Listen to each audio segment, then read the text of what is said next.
When you watch a TV series for years, you become emotionally invested in the lives of the characters. So it can be a real shock for fans when their favourite characters are killed off. Even more tragic, though, is when those characters are written out of a show because the actor playing them actually passed away in real life. Sadly, this has happened all too many times over the years. Here's a look at some sad cases where TV characters were killed off because the actor passed away. Brigadier Lethbridge-Stewart, Doctor Who. Even if you haven't been following the show for the last 55 years, if you ever watched Doctor Who even casually, you've probably heard of the Brigadier. Played by British actor Nicholas Courtney, the character of Brigadier Alastair Gordon Lethbridge-Stewart appeared in more than 100 episodes of the series, also showing up in its various spin-offs, radio dramas and comic books. Sadly, Courtney died in 2011 after a long illness at the age of 81, 3 years after his last appearance as the Brigadier on the Doctor Who spin-off show, The Sarah Jane Adventures. So how does a show about a guy who can travel anywhere in time deal with death? With a surprising amount of pragmatism. During the 6th series finale, the Doctor calls the nursing home where Lethbridge-Stewart had been living. A nurse informs him that the Brigadier has passed away. Doctor, I'm so sorry. We didn't know how to contact you. I'm afraid Brigadier Lethbridge-Stewart passed away. Still, the character has been given several tributes over the years. The Brigadier's daughter, Kate, later became a recurring character, filling the same basic story role as the Brigadier. And his ancestor even popped up at one point too. As long as there is Doctor Who, the Brigadier's legacy will live on. What's the name? Lethbridge-Stewart. Captain Archibald Hamish Lethbridge-Stewart. Sam Noonan, Gunsmoke.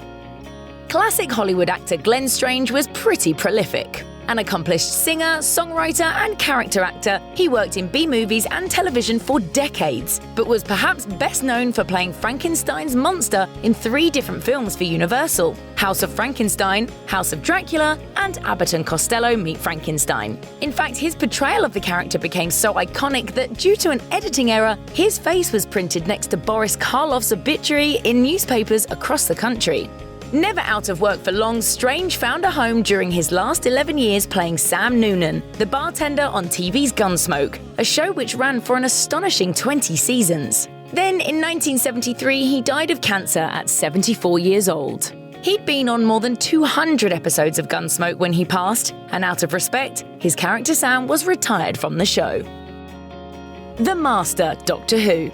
From the moment he walked out of a horse box in Doctor Who's Season 8 premiere, Roger Delgado made a splash as the villainous master. He was sinister, he was conniving, he had an insatiable appetite for scenery and a hell of a goatee. In short, he was good at being bad. Delgado's master didn't take long to become a staple of the Doctor Who rogues gallery. Unfortunately though, in 1973, the actor was shooting a picture in Turkey when he was involved in a car crash and passed away. He was 55. The character of the Master also died, but thanks to the show's conceit that the alien Time Lords could regenerate into new bodies upon passing, the Master was later brought back, portrayed by other actors. Still, Delgado's loss was deeply felt. Not long after his passing, Third Doctor John Pertwee left the programme. His reason? In later interviews, he said it was in part because he missed his friend. Roger had been killed, and I was very upset about that. And I wouldn't want to really have worked with any other actor playing the Master. George Gramps Miller, Lassie.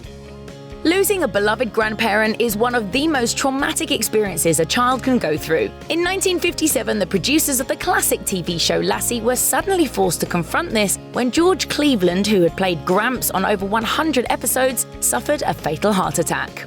The makers of the show were at a loss. No family show in television's short history had depicted the death of a main character on screen before. But despite there being no precedent, they decided to give it a shot. They consulted child psychologists and fought the network and the sponsors to have Gramps pass away within the show, even though they were told at one point that they couldn't use the words death or die to refer to what had happened. They persevered and even took things to a crazy new level by actually writing out almost the entire human cast of the show, as the family is so upset at the death of Gramps that they sell the farm and move away, leaving only Lassie and little Timmy behind with the new owners. Talk about a shock twist!